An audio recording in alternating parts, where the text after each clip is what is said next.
Today on 16-Bit Game Review, an apple rolls down a hill. There's a serious kid in a mask. And finally, I collect some gems.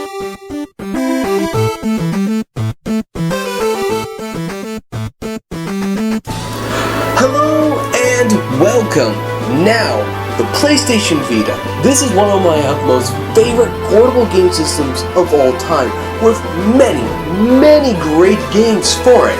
But one of the games that I wish I got for it back when I first had it was Gravity Rush.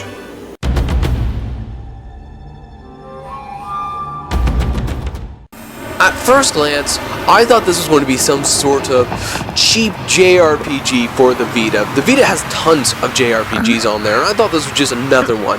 But that turns out not to be the case, because Gravity Rush is actually an action platformer beat-em-up. Imagine, if you will, God of War mashed with Kirby and the whole concept of gravity thrown out a window. And then it's stuck onto a wall and they said, I like that.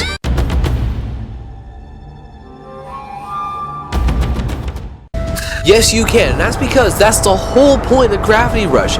You control gravity at your whim. You want to go on a wall, go to a wall. If you want to walk on the ceiling, go walk on the ceiling.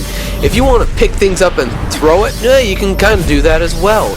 You want to slide on the ground like the entire world is slanted, go and do that as well. There's really no limits to what you can do with gravity, except for the physical limits of the world.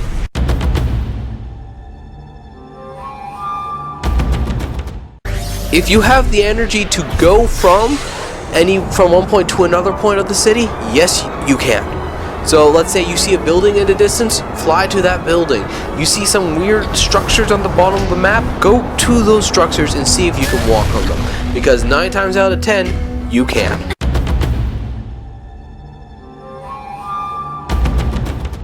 The music in the game is a wonderful thing to listen to, and as you can probably tell by now, the only thing I would have to complain about is when you get into a fight, the music does get very repetitive, since you get into a lot of fights and they recycle a lot of the music. So it does get annoying, but at the same time, it's still a wonderful track to listen to.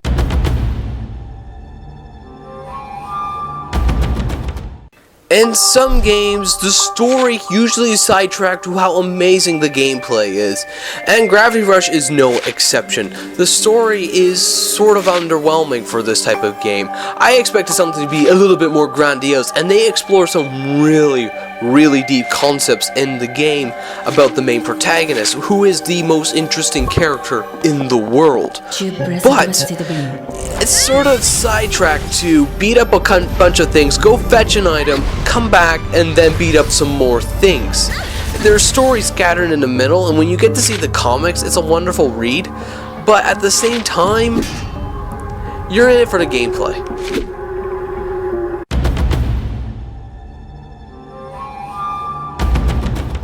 For Vita games, this is the most beautiful and the most underwhelming. The game is a gorgeous thing to look at, and the use of cel shading is so good that it enhances the way the game looks. But the game is also underwhelming. They don't really experiment with colors. It's a very bland game to look at times.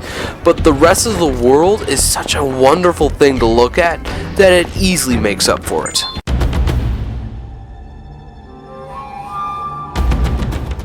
Gravity Rush is a fantastic game, albeit a very short one. If you don't like short games, this may not be the game for you. However, for the price, on how much this game is worth, and the amount of fun I've had with it, I would recommend this if you own a Vita. So, if you want to get this game, go and buy it. It is 100% worth your time. Anyways, thank you guys for watching. If you liked the video, please check out the annotation below for more videos or the cards. As well, give us a like or a dislike if you like or dislike the video.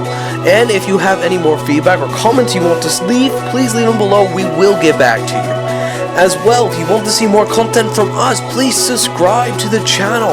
As well, like us on Facebook and follow us on Twitter, because we do stuff there.